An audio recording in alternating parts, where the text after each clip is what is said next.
Nice to be here. Nice to see you again. You know, I just wonder what goes into developing a sustainability strategy for a conglomerate in which such varied business interests. How do you address this in bite-sized pieces? Take me back to day one when you had to do this. Well, I actually went in shortly after Ruth Yeoh had started the environmental division. Yeah. And we then, after a couple of years, decided that it needed to be more holistic. This was, remember, back in 2007, and Ruth had started even before that in 2005. So we really sort of got into a more professional approach to mapping sustainability as material issues amongst internal and external stakeholders, and trying to go through a process of creating a framework and also a governance structure that reflected what the material issues were on the ground and what they were for internal and external stakeholders. So we formed a group sustainability committee. We did materiality surveys. We went through a whole process which took a couple of years to finally reach a matrix that we thought correctly represented the interests of all the different diversified stakeholders, which of course it includes those stakeholders without a voice, like the environment. Right. So we had to get all the relevant NGOs and other partners to contribute, the ones we work with, the ones we had partnered with, to really get involved in that process as well. And finally created a governance structure and a framework and identified the issues that we needed to cover. And of course, unlike a lot of companies who embark on this journey, we had come from a background where Sir Francis Yeoh had really integrated a lot of sustainability values into the way the business was run, from the construction side, the cement side. Right. So I wasn't coming in fresh. I was coming in with a very good base, a very good foundation. And we then really sort of built on that with the environment, community, governance, workplace, and of course, marketplace as well. Supplying responsible products to the market was one of our key focus areas as well. We then started to build on that, and finally we produced a GRI report, so complying with globally recognized standards in terms of reporting frameworks and standards. And then it's evolved so much, and even now, in the last year or so, things have really evolved with ISSB and all the other various platforms in integrating all these different frameworks and standards. So we're still learning, we're still evolving, and we're still figuring out where we should go next. But decarbonization and circularity have been key focus areas in terms of, where we put our resources. Right, and I was going to ask you how you got all the various stakeholders in place, and you just explained that it's something that started in 2005 with bits and pieces, and it's it's not something that has happened overnight, and of course it's evolving so fast. Something very interesting you brought up, you talk about the cement part, and I guess that's the most apparent thing when people talk about sustainability. So maybe you can discuss the cement manufacturing aspects. How do you make that sustainable, and is this through the YTL SV Carbon? So, we only lend assistance to helping to strategize on a group's decarbonization strategy and policy. The cement division, the power division, all these business units operate quite independently. However, as a group, we've set a carbon neutral target of 2050. But, the different business units like Wessex Water have set net zero in operations by 2030, net zero throughout the group by 2040 in Wessex Water. And of course, cement is also looking to the future of carbon neutral 2050. Cement, it's no secret, represents a big chunk of emissions globally, anything between 6 and 9% of emissions. So this is nothing that happens overnight. And we started this journey in the 1990s, where we started integrating and blending cement products with blast furnace slag, copper slag, pulverized fly ash, and all sorts of other aggregates to reduce the carbon footprint of cement. Traditionally, 1 ton of cement equates to about 1 ton of CO2, but we're now down below 700 kilos of CO2 per ton of cement. So we've made tremendous progress in journey. It's still something we're working on. We're constantly increasing the level of aggregates in the cementatious products and the concrete products. For instance, there's some markets like Vietnam when we've had incredible success and reducing it to almost 500 kilograms per ton of cement. But that's largely due to, the construction industry. It's due to the availability of limestone and other aggregates. So those have fallen in those markets for different reasons than would occur in Malaysia. But it proves that you can get to roughly that level, say 500 kilos per ton of cement within a short space of time.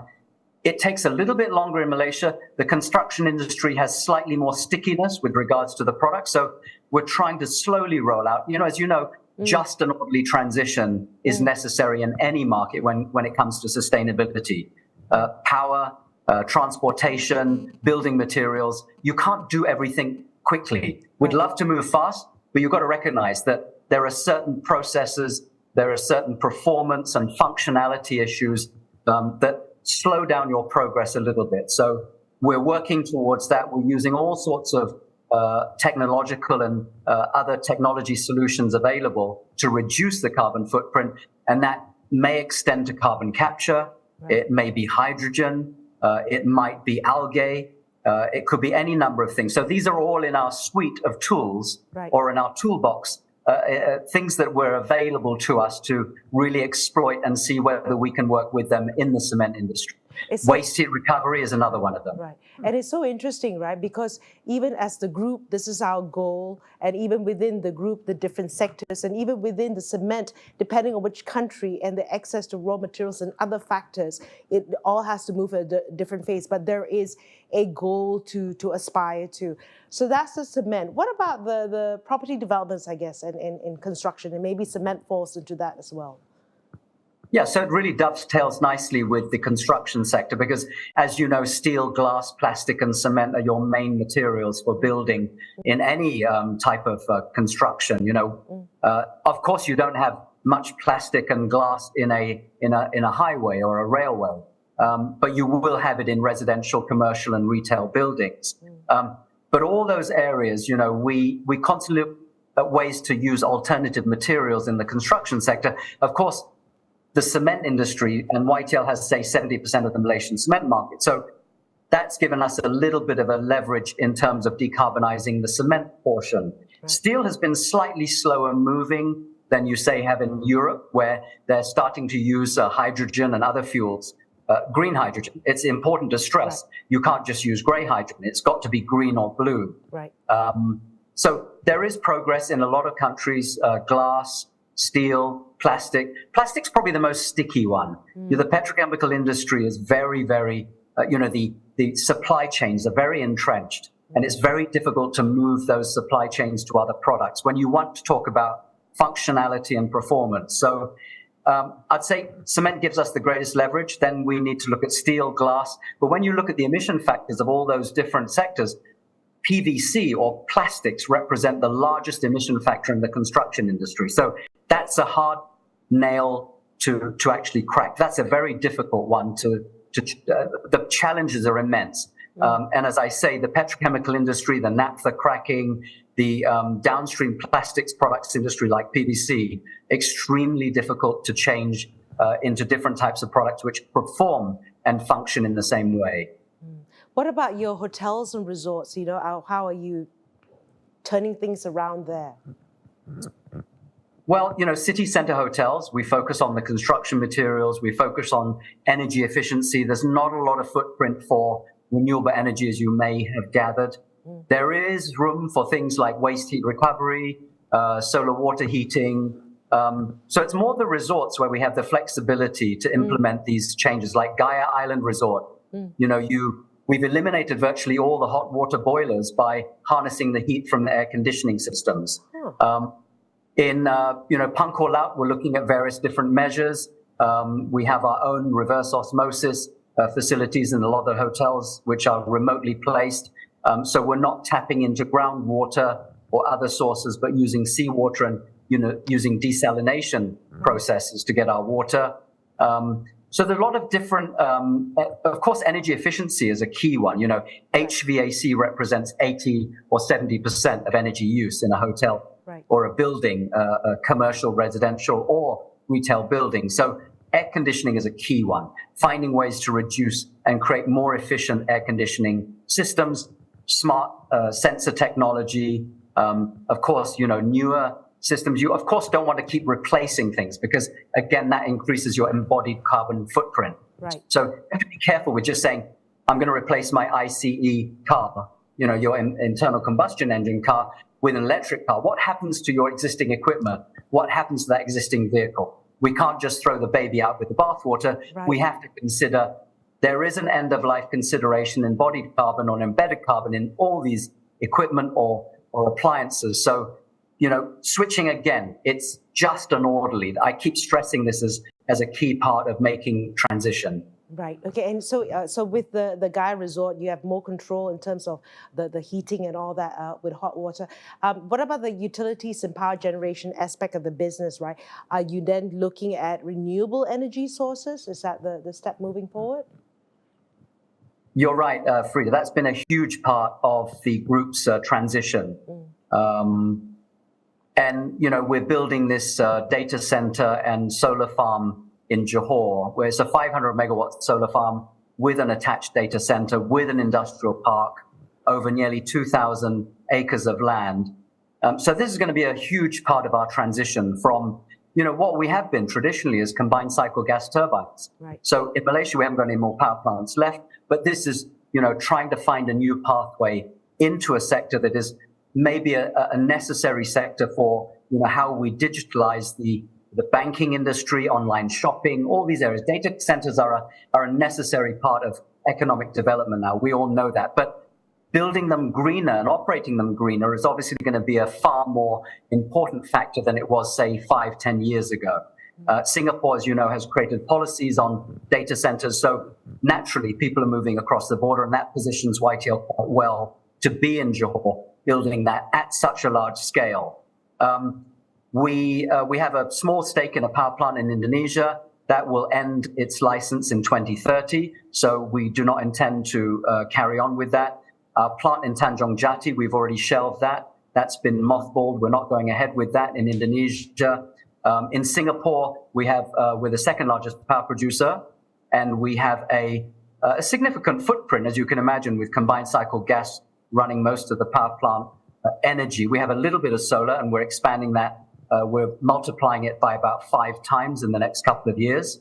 So that's an important vertical for us. But clearly, moving towards a different type of fuel is going to be critical. So moving towards green hydrogen is going to be critical in terms of employing those combined cycle gas turbines, but making sure that we can blend hydrogen and then building hydrogen-ready power plants as well in Singapore, and slowly lowering that carbon footprint, the intensity, and in tandem with Singapore's 2030 goals, the Green Plan, and trying to work with the government and the Energy Market Authority to really reach those goals together and make sure the infrastructure is there. Once again, it's that term of just an orderly transition. We can't use hydrogen now immediately because the infrastructure and the supply chains just aren't there. But they will be in 5-10 years' time. Right. So we have to work with all the different stakeholders, all the different supply chain partners to make sure that this can happen according to our playbook on the energy transition. Right. I want to talk about your supply chain in just a moment. But just back to Johor, when is that due to be available or completed? Well, it's rolling out in phases. So the first 72 megawatts will be ready in, say, a couple of years. Then maybe by 2028 or 2030, you'll see more and more of that built. I don't have the exact latest roadmap, but, obviously we're going to try and build it as quickly as possible, as sustainably as possible. And as you know, technology in this space is evolving very rapidly. So efficiency on solar cells, if it's 19% today and it moves to 23%, say in 5-10 years' time, that's a massive difference in the type of efficiency and return that you can get from that installation. So we have to be mindful of the fact that technology is evolving. You've got substrates like gallium arsenide, which could well replace polysilicon in future years. So maybe delaying a little bit and moving slowly is not such a bad thing. Then you can pace yourself with technology developments in the market. Right. Okay. So you talk about a supply chain, right? When do when do we address Scope 3, right? Getting your vendors and suppliers on board this journey, and there's a lot of players there, working in tandem with YTL. So we're working on. We don't want to do this just by, Excel spreadsheets and, any sort of inaccurate work. We have to make sure that any future Scope 3 inclusion, if we're going to extend from the current 2 scopes of employee commute and business travel to 15 different categories under Scope 3, then we're going to have to make sure that we do it completely and accurately. So we're working with a lot of software providers. We're going to hopefully narrow down, choose a software provider in the next few months, and then we're going to roll that out slowly throughout the group, maybe starting with construction and then moving through property and hotels, and then throughout the group like cement and power eventually. Right. And I'm just thinking like the kind of work involved, because it's not just, when you talk about the different entities, there's the different entities in the different countries which operate a little differently. So I'm sure there are a lot of complications along the way. Yeah. Absolutely. Yeah. So YTL recently developed the Yellow House, right? Can you tell us a little bit more about this project and its objectives? So Yellow House is really it's more like a matching project. So, we've agreed to put a certain amount in. We've agreed that, clearly this is a very worthwhile enterprise or endeavor. They've been operating for many years. It requires a good amount of work. So we said, well, why don't we do this sustainably, using bamboo as a material? So, something like the Green School in Bali. I don't know if you've been there, but, they've got those wonderful buildings. Bamboo's very versatile. It's sustainable. It's got a low carbon footprint. It grows very rapidly. So hence the choice of bamboo as a building material. Still, there will be elements of concrete and steel. But it's really trying to say we're committing ourselves not only to this by saying we're going to provide funds for this to restore this very good project, but to also make sure that it's sustainable holistically. Right. And, you've been on this journey for a while as well. What have been some of the learnings in this journey for you, and keeping abreast of its ever many and fast changes? I suppose the most tricky part is, the reporting landscape, trying to keep pace with all these developments. We started with GRI. We're still using the GRI standards. And as you know, recently, we've seen a proposal to merge everything into the ISSB. So an International Sustainability Standards Board that, really represents all the different elements, TCFD, so the Task Force on Climate-Related Financial Disclosures, such mouthfuls, aren't they, these names? GRI, CDP, Carbon Disclosure Project. So evolving landscapes of reporting standards and frameworks have probably been one of the biggest challenges for us, because you've not only got to keep pace, but you've got to keep your supply chain partners in pace as well.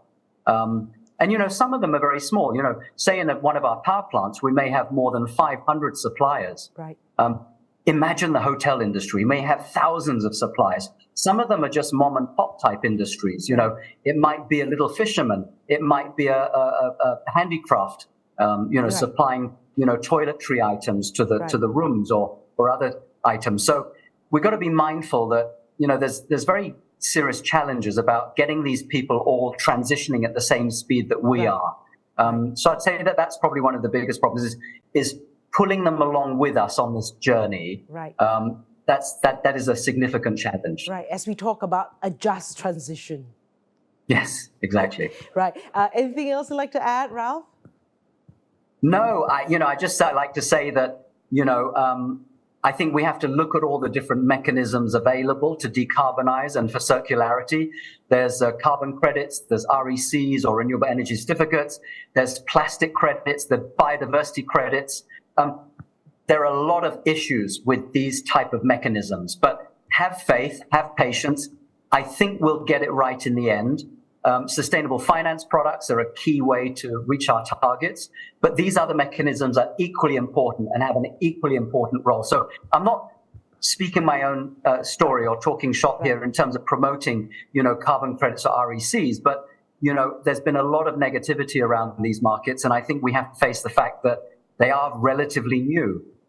So maybe we just need to spend more time in ensuring integrity and quality in these markets, and have faith that maybe 5-10 years' time, there will be good frameworks for us to operate and use those mechanisms as well. Right. And to quote your screen, making a good future happen. Thanks for spending time with us today. I've been speaking to Ralph Dixon from YTL Corporation Berhad, and you've been watching The Shift.